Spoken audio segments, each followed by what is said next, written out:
Okay, welcome everyone. This is Conversation 2, and it is our second class.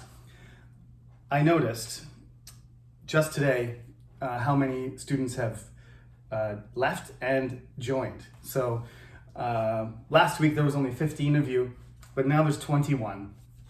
So we have a larger class, which given the situation, it's not good for us to be together in a small classroom with 21 people. So we will continue to do this online class for a few more weeks, okay? Probably until the end of March, but it's okay because most of the stuff at the beginning is sort of getting used to the class and doing some written assignments to help you prepare for speaking interviews and for interaction with other students. So we'll stick to recorded lectures. The new students are a little bit confused, so I've added a couple extra days to our schedule from last week. So you're supposed to have a week to watch the video, but some students, I think, joined on Tuesday, so it's only been a few days. So I extended the first lecture. You can still watch it until Sunday, and the first assignment, you can still submit it until Sunday, but that's it. So if you're new to the class, I think there's 4 people who have not watched the first video, and there are 7 or 8 people who haven't finished their homework. So I'm assuming you would have done it today. It's Friday, it's due, but I've moved the due date to the 13th of March, okay? Which is Sunday. So you got a little bit of extra time if you haven't done it yet. Thank you for everyone who's done it already. 13 of you have done your homework and watch the video. I appreciate that. I'm just giving a little bit of extra space for students who have joined late. Today, we're going to start with the textbook, Takeaway English 3. Again, if you just joined the class this week, please get your book quickly, order it.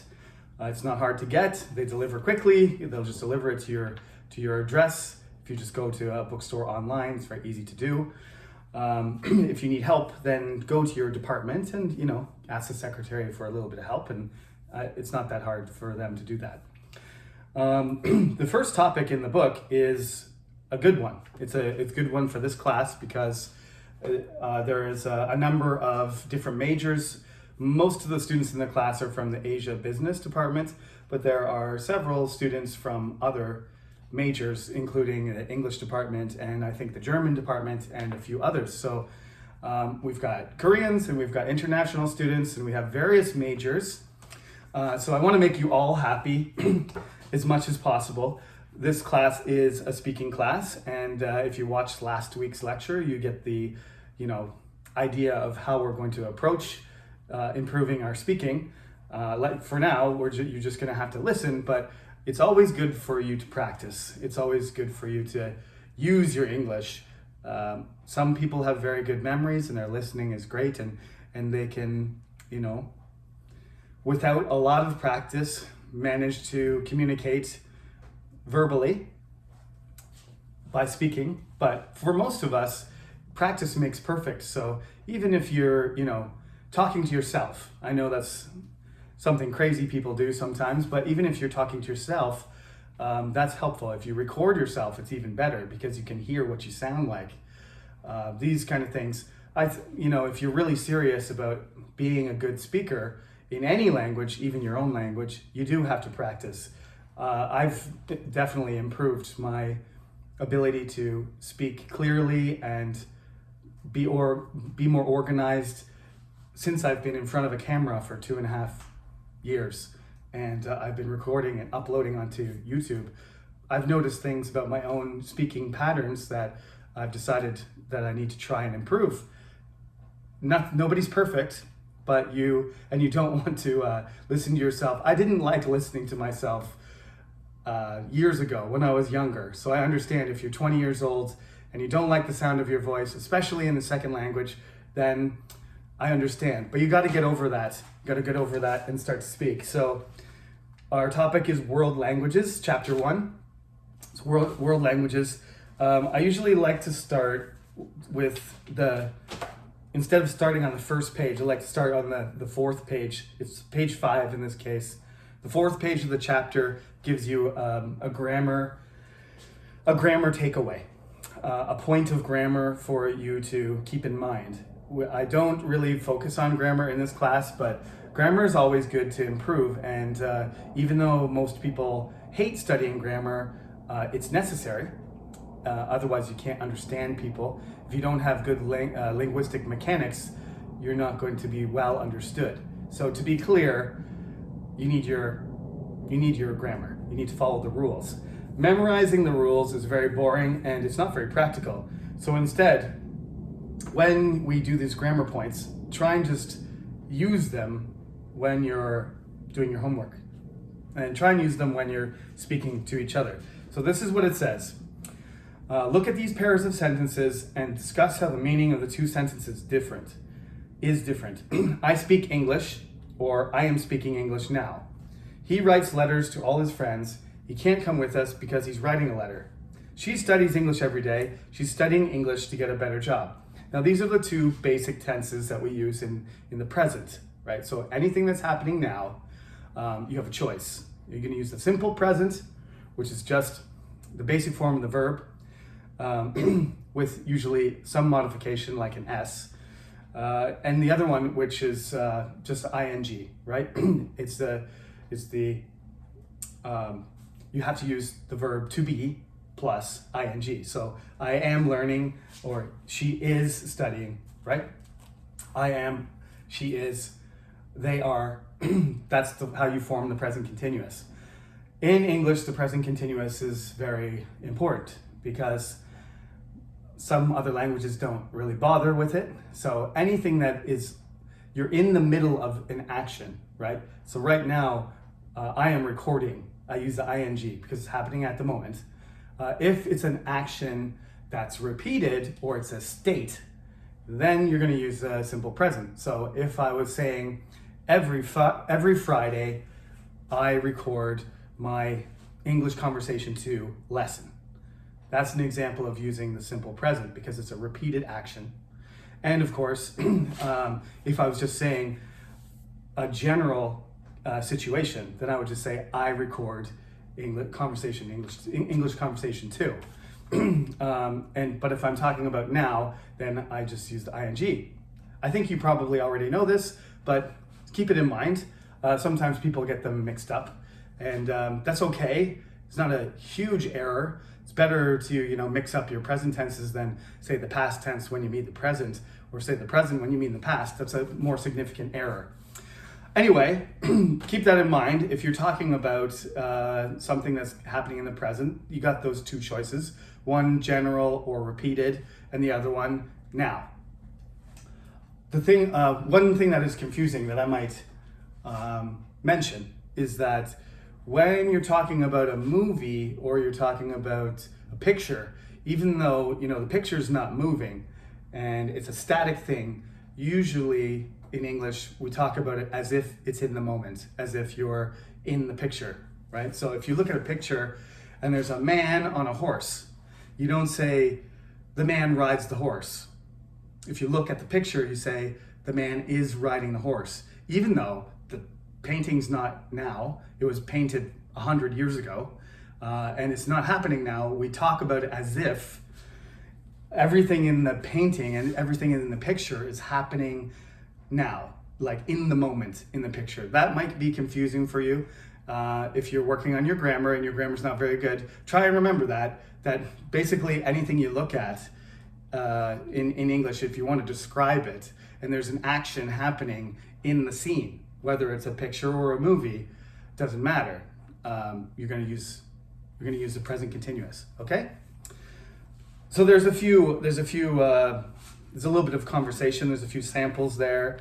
I won't go over them too much. If you should read them over and you should be comfortable with these tenses. That's all I want to say. Now, okay, where was I? I accidentally pressed my button. Gotta be more careful. There, I cut myself off. Okay, we just finished talking about the grammar point, so let's just continue from there.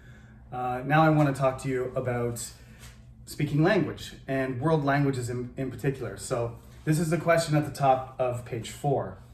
How well do you speak your native language? How well do you speak English? How well do you speak another language?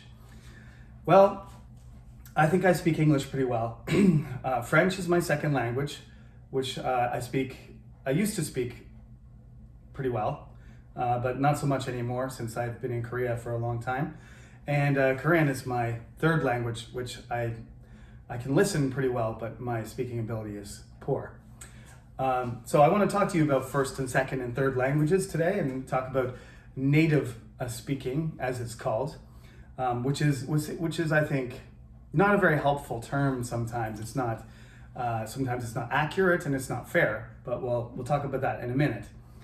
So first of all, before I started this lecture and interrupted myself, I met my colleague, the French professor Vanessa, and I asked her how to pronounce this, so let me see if I can get it right. Creole, that is the Creole. In English, we say Creole. That is the language of a person who, their language has evolved into a sort of hybrid language from the original language that came from the mother country, especially French or Spanish. So there were people that moved from France and they relocated to Louisiana and Haiti, or Haiti in English, as we call it, and to Quebec. And we don't really refer to Quebecois as a Creole language because it hasn't changed enough and it didn't change quickly. So it's not a Creole language because it's a dialect, which means that a dialect means that languages change slowly over time. So, you have Bostonian English, you have a Boston accent, you have a New York accent, you have, hey guys, like, the Italian American, I don't know. I'm not very good at the acting stuff.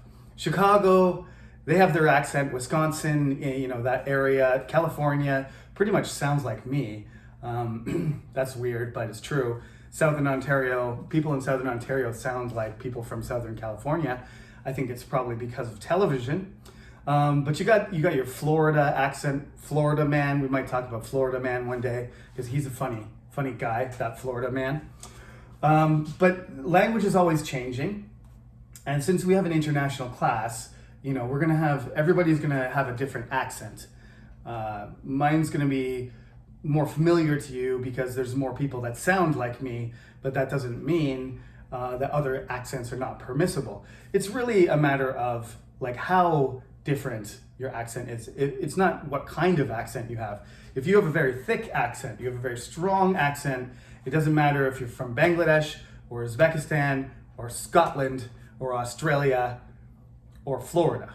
Doesn't matter.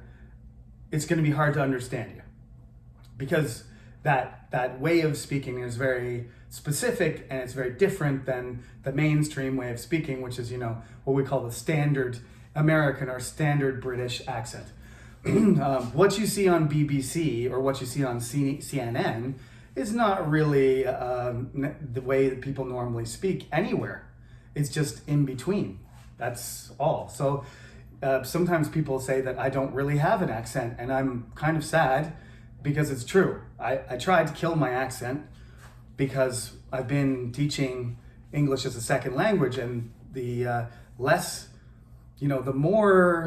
the softer my accent, the better, the less accent I have. If you could say, oh, Jeremy's definitely from Alberta, or he's definitely from Dallas, then you'd be hearing a certain sound. But if you can't exactly say, Jeremy sounds kind of like North American or something, that's what I wanted. And that's what my students wanted. So that's what I try to do. And so now my accent has been neutralized. So you can do the same thing, and this is what people kind of define as global English, right? Is getting a fluency and a pronunciation that isn't identifiable. You might say it's a non-regional accent. So we got regional, clearly Jeremy's from Scotland, or non-regional, he's from America somewhere, right? That's more what global English means. Now, ESL, English as a second language, and English as a foreign language, those are two different terms, but sometimes people mix them up a little bit. If you speak English as a second language, your ability is probably much deeper and more unconscious than English as a foreign language. My children have a Korean parent and a Canadian parent. They spoke Korean first, so they're native Korean speakers, right? And they speak Korean as well or better. My daughter in particular is a very talkative girl, and since she was a baby, she's been ahead in speaking in Korean. And none of her friends can speak English, so there's nothing to compare to, but she speaks English very well. She speaks English only to me and English to her brother all the time. And in the house, we use English. And at school, she uses Korean. So what's her second language? It's English. It's not a foreign language to her. I'm not a foreigner. I'm her dad. So you have, when you have dual language households, maybe some of you are from a house where parents speak multiple languages, or parents speak a different language. They speak the same language sometimes at home and outside different. If you're in a multilingual family, you end up more with an ESL situation. But for our purposes, most of you are probably EFL learners, which is a little bit different because usually the pronunciation and grammar doesn't come as easily. You have to work on it because you just didn't, get it passively when you were young. You weren't surrounded by it, right? When I did French, I just went to school and everybody spoke French. That's ESL. That's not an EFL situation. I didn't go abroad. I was living in Canada and I went to a French school. So anyway, everybody, there's nothing wrong with having an accent. That's the bottom line here. These are all different types of English. And I mentioned already, a dialect is like a strong accent, and it includes certain, it includes certain vocabulary as well. So you might say, if you're from, let's just say something. If you're from United Kingdom, you might say trolley or lift or lorry instead of catching a bus or a train. Or instead of saying subway, you might say underground. Lift is an elevator, right? Lorry is a transport truck. These are things that if you have a dialect, if you use dialect, then they're specific. Now, I'm talking about two different types of language. I don't think British English considers, the people who speak it don't consider it a dialect. They consider it original English. And the Americans say, well, there's more of us, so our version is better. So, and then there's Australian English and Canadian English too, which Americans and British people ignore, basically. But those are dialects. American and British English are the main group language, fundamental language types. And then you have the dialects, which are all over the place, which are connected to regional versions. And then you have some things that have become like hybrids, like I said, the Creole languages, like Konglish and Singlish, and like Jamaican, which is English, but it's evolved so much.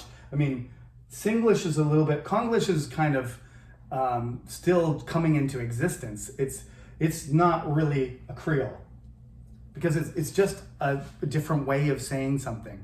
But like if you listen to a Filipino speak English, or you listen to a person from Jamaica speak, you'll be able to understand the person from the Philippines because their English is more, it hasn't diverged, it hasn't become a Creole.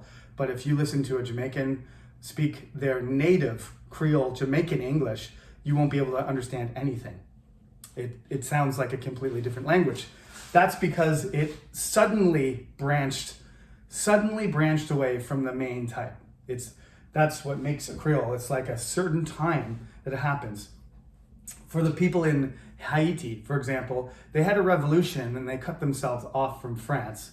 and they were speaking French. And that separation from France, sudden separation, made their language sort of, because they basically expelled all the wealthy people who were mostly French and rich white people. Once they separated themselves from those people, their language had to adapt and had to evolve, because they didn't really have the education instruction to maintain the old French. Quebec is a little bit different because there was enough people in Quebec to try and keep French the way it was. Quebecois, some French people say, people from Paris and people from Orleans or Marseille, they come over, whatever, Normandy, they come over, they talk to a person from Quebec and they're like, oh man, they sound like a person from the countryside from like 400 years ago. And I was offended when somebody said that to me the first time, but then I realized it's probably because, the people in Quebec had to try to keep their language the same if they wanted to keep their French identity, which they did. That's what they did, that they wanted to do that because they were part of a new country. They were part of the British Empire, but they were still French people and they wanted to keep their culture. So Quebecois is more a regional dialect of French, and it's mutually exchangeable. It's just a very strong accent with a lot of dialect, but it's not a separate language. It's still French. So Singlish, on the other hand, though, is really a mixture. It's an English language that when Singapore was cut off from the British as a colony, when it was suddenly severed in World War II, you've got 75 years of evolution, sudden evolution happening, and then you get a version of English that's different enough that it's hard for people who are from the main types to understand. Okay? So there's your lesson. This is not a linguistics class, by the way. This is just this week's topic. This is what we're talking about this week. Aspects of different languages. So every language, I've been talking about English, but now I'm going to start talking about other languages too. Every language has its own features, right? One of the main things that's different between Korean and perhaps your language and European languages, the Western European languages, is we use the Roman alphabet, as you can see, and Mandarin uses Chinese characters, Korean uses Hangul and used to use Hanja, Japanese has its own script, Russian has its own script, Cyrillic, and Arabic has its own script as well. Indian, lots of languages have their own characters. They have their own script, and that makes a big difference. Chinese characters are really complicated. They're beautiful, but they're difficult to learn. Some people claim that Korean, Hangul, is the simplest, easiest to learn, and I have to agree that when it comes to just learning the shapes and the sounds of the characters, I've never seen another language that was simpler and easier. You know what I mean if you've learned Korean a little bit. It only takes you a few days, maybe if you're really smart, a few hours, and you've pretty much got the pattern because it's so basic and so logical. That's one of the strong points of Korean, is the writing, the script. Once you get speaking and you see the spelling doesn't match and the pronunciation doesn't match and there's grammatical forms that are unfamiliar, then you're in trouble. That's much more difficult. Not in trouble, but it's not easy the way you think it is. When you first see the language, you're just like, oh, I can read, just like that. It's amazing. But beyond just the reading, you still have to understand the meaning, which is much, much harder. Vocabularies. Vocabularies are important. I like to have a lot of variety. Maybe that's because I speak English, and English has the largest vocabulary in the world. It's the richest vocabulary of all the languages. That has a good side and a bad side. Of course, you have to learn more words if there's more words in the language. Over 1 million words in English if you want to learn them all. Nobody knows them all, but they're there to use if you want to. You have a lot of different choices, and the words come from a lot of different languages, which that ends up having an effect on the spelling, which is not, English spelling is very inconsistent, and once you understand where the language comes from, it gets easier to figure out, but you really have to have somebody who knows how to say the words help you. When you're young, if you just use phonetics in English, it doesn't work very well at all. Of course, grammar means you have to have certain forms that have certain meaning, and they have to be in a certain order, which is syntax. Some grammar, French grammar is pretty difficult. I never liked French grammar, and I'm not interested in grammar either, so that makes it worse. But French, for me, the grammar was the hard part. Word order, of course, you got your different, subject, verb, object, subject, object, verb, objects, subject, verb. There's various possibilities, and if a language is the same as yours, if you're lucky and it's the same, in Korean and English it's not. You get the verb at the end instead of in the middle. If it's subject, verb, object like English, if your language is like English, then you're not going to have syntax problems because it's the same. Pronunciation, that's really much easier if you do it when you're young, but if you practice and you think about it and you train your tongue and your mouth to do what it's, to form the sounds, that's really what it is. It's just a physical, mechanical thing, and you should be able to do it. You just got to practice. It's pretty hard if you've grown up not making the sounds. I started speaking Korean at 25 years old, so my pronunciation is never going to be perfect because my tongue and my mouth just don't do those sounds unless I, focus. I don't do them automatically, so then the sounds are not quite right. So these are different features. These are different possibilities to consider when you're talking about language. Now, so I hope you're still listening. We're getting close to the end of the lecture at this point. So I'll tell you what the assignment is for next week. I would like you to pick a language, any language that you are interested in, and tell me about the features and tell me why you're interested in it. There are rules though. You're not allowed to pick English, okay? So you have to talk about another language. You can't talk about English, and you can't talk about your native language, okay? So if you're Korean, you're not allowed to talk about Korean, and you're not allowed to talk about English. If you're from Germany, then you're not allowed to talk about German and English, okay? So whatever you speak, whatever your native tongue is, your first language is, you're not allowed to talk about that, and you're not allowed to talk about English. So you have to pick another language. That would be your third language for most of you, okay? So you have to, talk about the features of the language that make it interesting to you, whether it's difficult or easy, or it's related to, movies or television or people you want to meet or traveling or the history of a country. You can pick whatever reason you want, but talk about the features and then say, what's interesting about that language. All right, and we have this article on page 6, which I will quickly go over here. It's called The Origins of Writing. There's headings for each of them, so you don't have to hand this in, but I would like you to do it. There's How Writing Developed, Modern Changes, The Origins of Writing, and the Organization of Letters and Symbols. So this, is like what you can do for your homework. It's not exactly the same. If I didn't mention specifically, I want you to write one paragraph, half a page, because that's approximately how long it's going to take you to answer the question on the midterm. I'm gonna ask you a question, right? I'm gonna say, what language do you think is interesting, and tell me about it. And so this is not a script, it's just practice for the interview question. And this is how you gotta answer the question, right?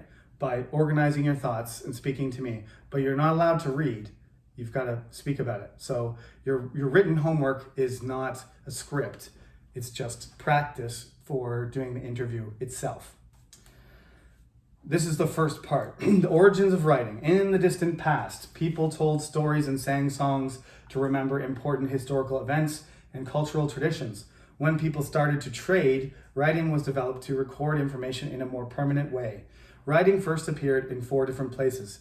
Mesopotamia, also known, remember I'm pronouncing this the English way. So Mesopotamia, it's the same thing, just I'm going to pronounce it the English way, the American English, North American English way.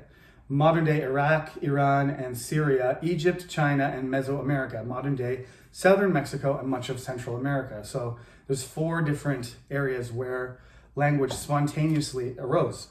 The Middle East, China, India, and Central America, essentially. North South America, South North America, in the middle.